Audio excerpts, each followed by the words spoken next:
Some say the Eastern Security Network (ESN) kept the Southeast safe. The evidence tells a different story. ESN began with political rhetoric, but many of its units turned into armed occupiers, setting up bases, extorting communities, carrying out kidnappings, and using terror to control the people they claim to protect. This explainer lays out what happened, why it matters, and what needs to be remembered. The ESM claims defender the claim versus the reality. ESN defenders say the group was formed to protect Igbo communities from bandits and external threats. The reality on ground is, over time, the group assumed the role of occupier rather than driving out other violent actors. ESN fighters established checkpoints, camps, and control points and became the primary source of violence in many areas of the Southeast. ESN set up entrenched camps in places like Osu and expanded into Okigwe, Ihiala, and Achala, and other towns. Those camps were used to control territories and resources. What started as a local security project spread across whole communities, effectively replacing state-controlled and armed checkpoints and patrols. In some areas, the occupation appeared motivated by profits, control of routes, oil-related opportunities, and ransom economies, more than by any coherent defensive strategy. There was large-scale kidnapping for ransom became routine. Families paid huge sums. Many victims never returned. Intimidation and violence enforced by ESN with sit-at-home orders and other restrictions through coercion and violence, shutting down daily life for years. This atmosphere of fear made it dangerous to speak out or investigate abuses. They targeted security personnel and civilians rather than focusing on criminal gangs from outside the region. ESN fighters attacked police and military checkpoints and in some cases civilians, often labeling their victims as collaborators or saboteurs.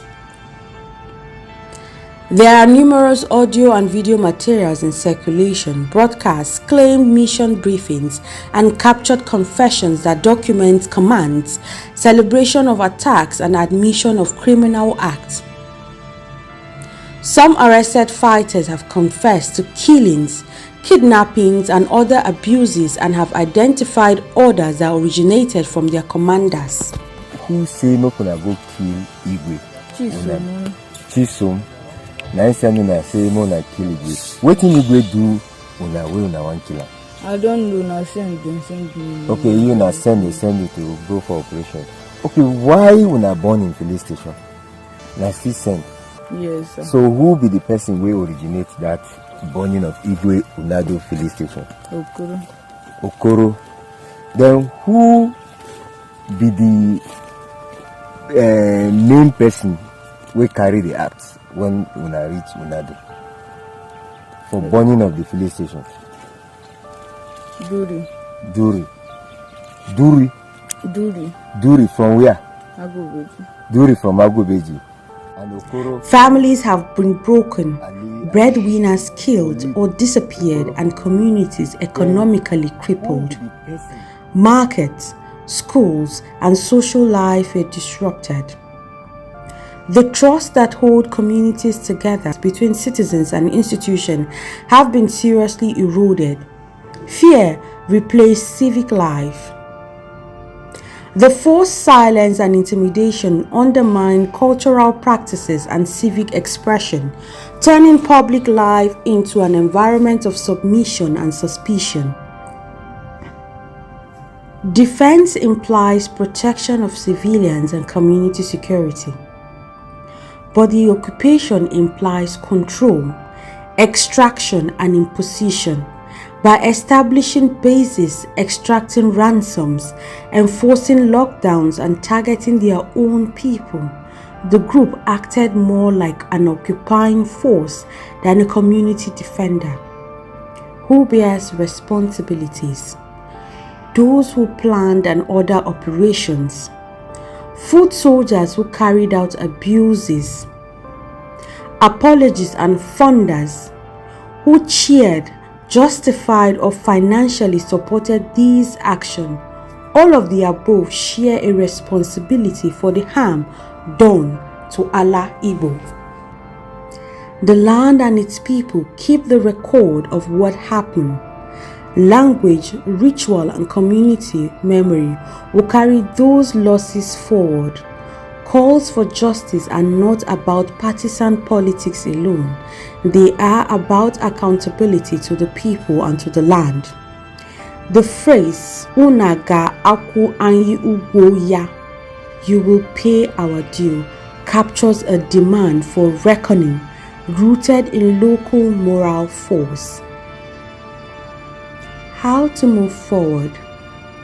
We document and preserve evidence responsible for use in accountability processes. We protect survivors and witnesses so more people can come forward without fear. We pursue justice. Let's scratch what happened next. Calling ESN protection ignores decades of suffering that followed its rise. The pattern was occupation, extraction and terror, and these actions have left deep scars on Allah Igbo. Remembering the victims, documenting the fact and pursuing accountability are the only honest path forward. The land remembers and the people deserve answers.